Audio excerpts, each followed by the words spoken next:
Okay, children, this Sunday is a test of chapter 9, and I'm sending you one page of extra sums of chapter 9. The first two sums, example 15 and example 23.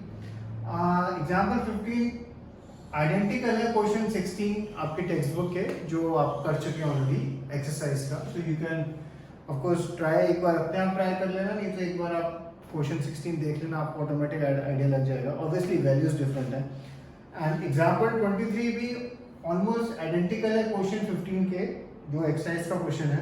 And again एक बार आप देख लेना, अगर आपको याद है तो आप डायरेक्टली कर सकते हैं, you can just have a look at the question 15 solution and then you can finish this sum. Example 12 हम अभी करेंगे, टोटली करेंगे. ये बहुत सिंपल सम है बट कई बार देखने में ये कॉम्प्लिकेटेड लगता है, बट है बहुत सिंपल. ओके, क्वेश्चन है a vertical tower stands on a horizontal plane and is surmounted by a vertical flag staff.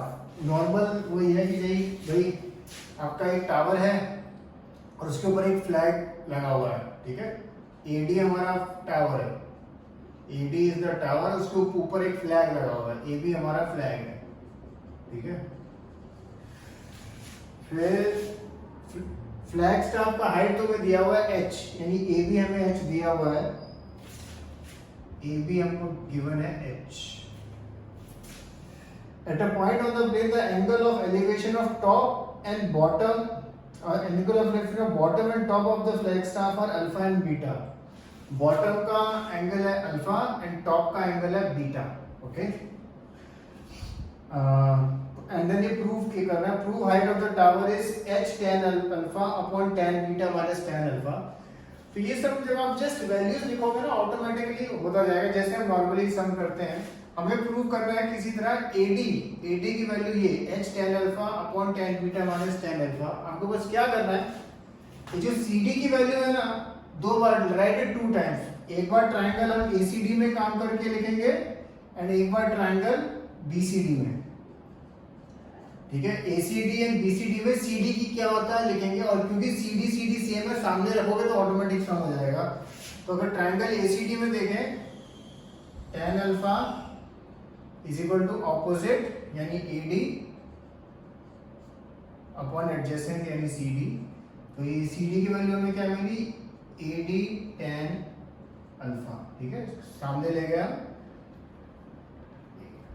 एक चीज, AD की वैल्यू में CD की वैल्यू में मिली AD upon tan alpha. Okay, नीचे आएगा CD ऊपर tan अल्फा नीचे. सिमिलरली ट्रायंगल BCD में अब हम काम करेंगे, वो उसमें tan बीटा लगेगा क्योंकि बीटा दूसरा वाला एंगल था. tan बीटा ऑपोजिट साइड है BD, और BD अगर आप देखो AB प्लस AD बनता है, एंड AB की वैल्यू में h दी है तो h लिख देते हैं, एंड AD तो AD रहेगा और नीचे CD तो CD रहेगा. तो इससे भी हमें CD की वैल्यू क्या मिलती है, CD ऊपर tan बीटा नीचे अपॉन. अब ये भी CD है और ये भी CD है, things equal to the same thing are equal to one another. ये आपने 9th में कई बार ही पढ़ा है. तो AD tan alpha is equal to h plus AD tan beta. अब बस क्या करना है आपको AD की वैल्यू लिख देनी क्या होगी. ठीक है, फर्स्ट स्टेप तो ऑफकोर्स हम इसको क्रॉस मल्टीप्लाई करेंगे.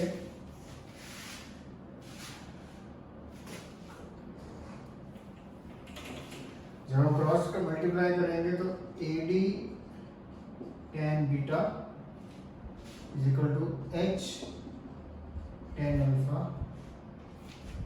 Equal to AD tan alpha. अब AD मैं एक तरफ रखूंगा, बाकी सब चीजें वहां, तो ये एक बार यहाँ ले लेता हूं मैं, AD tan beta minus tan alpha. ठीक है, ये लेके गया और AD कॉमन निकाल दिया, is equal to h tan alpha. therefore AD is equal to h tan alpha upon tan beta minus tan alpha. और यही हमको प्रूव करना था, अगर आप देखो. ठीक है, तो all you have to do, first step draw the figure, second step triangle ACD में काम करो, right the value of CD. CD क्या होगी, ट्रायंगल बीसीडी में काम करो, right the value of CD क्या होगी, एंड बिकॉज एबीसीडी की वैल्यू और एबीसीडी की वैल्यू है, दोनों को आमने सामने रख दो, दोनों को आमने सामने रख के क्रॉस मल्टीप्लाई करके फिर हमें बेसिकली एडी कॉमन निकाल के और उस सम को कर देना. Okay, so I have taught you this sum because sometimes in a test इस टाइप का सम भी आता है. Okay, so just write this down. Okay, now coming back to chapter 5, we were on exercise 5.3. Now we are on question number 3. Question number 3 is a very important sum because the 10 sums which are there, they cover 95% की जिस type के सम आ सकते हैं, मतलब सारे permutation combination है उसमें.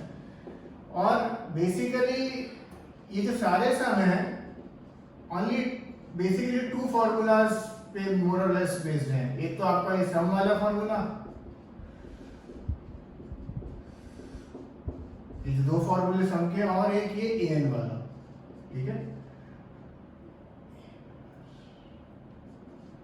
सो जैसे हम इफ यू रिमेंबर जो बच्चे 9th में थे मेरे साथ, first step whenever we were doing numericals in physics, पहले जो गिवन है वो लिख दो एंड देन जो निकालना है उस पे लिख के क्वेश्चन मार्क कर दो.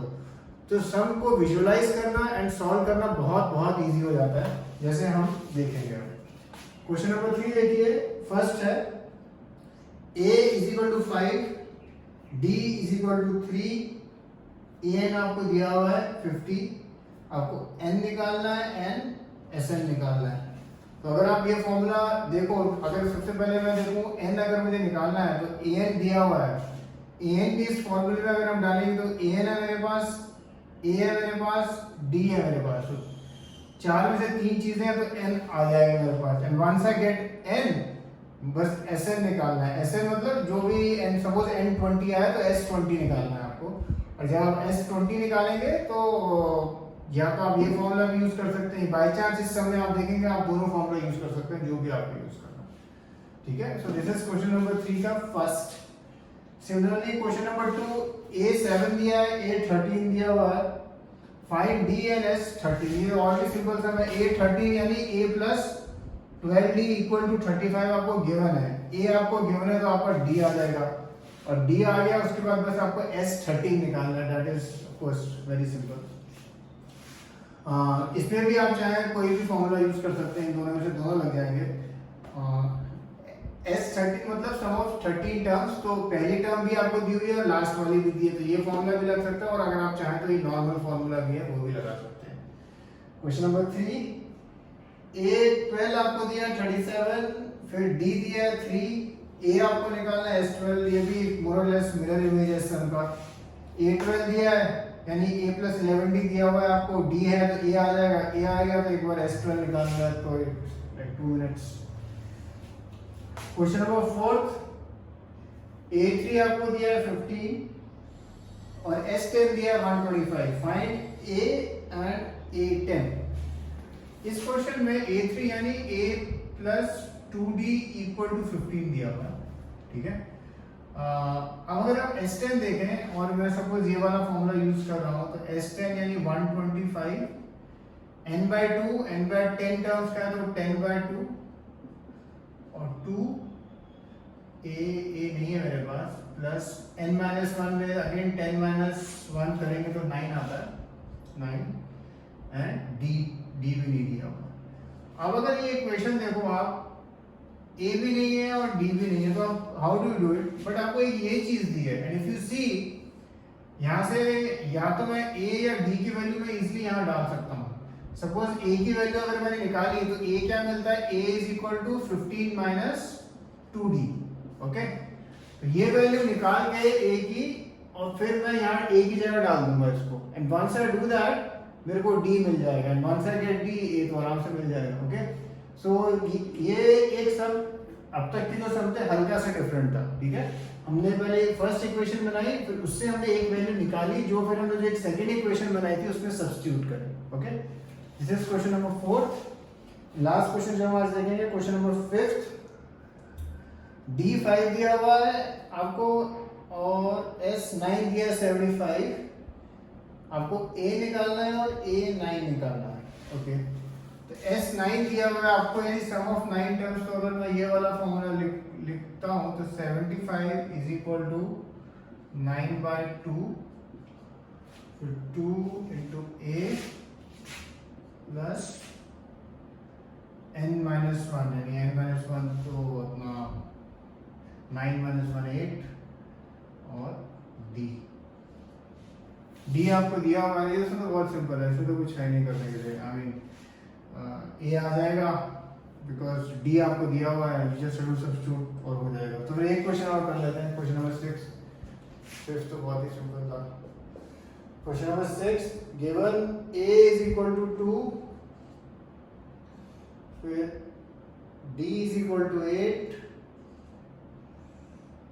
Sn is equal to 90। Okay, this is a nice term, हल्का सा डिफरेंट है ये। हाँ, और हमें निकालने को बोला है उसने, n निकालने को बोला है और an निकालने को बोला है। दो चीजें उसने निकालने को बोली है।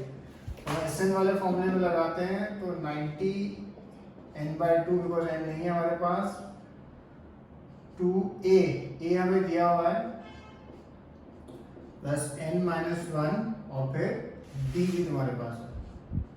ओके, ये 2 में सामने ले जाता हूं तो 180 इज इक्वल टू n, 2 2 जा 4 प्लस 8n माइनस 8। इसको आप सॉल्व करना, ओके, हल्का सा, एंड देन n से मल्टीप्लाई करना, then you will get a quadratic equation. Okay, quadratic equation बनेगी आपको, जिसको आप फिर स्प्लिटिंग द मिडिल टर्म से आप सॉल्व करेंगे और फिर आपको n मिल जाएगा। जब आप स्प्लिटिंग द मिडिल टर्म कर रहे हैं, अगर कोई नेगेटिव वैल्यू आती है, you can ignore the negative value, just use the positive value. Okay, so this is question number 6. So finish till question number 6 of question 3, and वो जो 3 extra sums मैंने दिए हैं चैप्टर 9। Okay, cheers.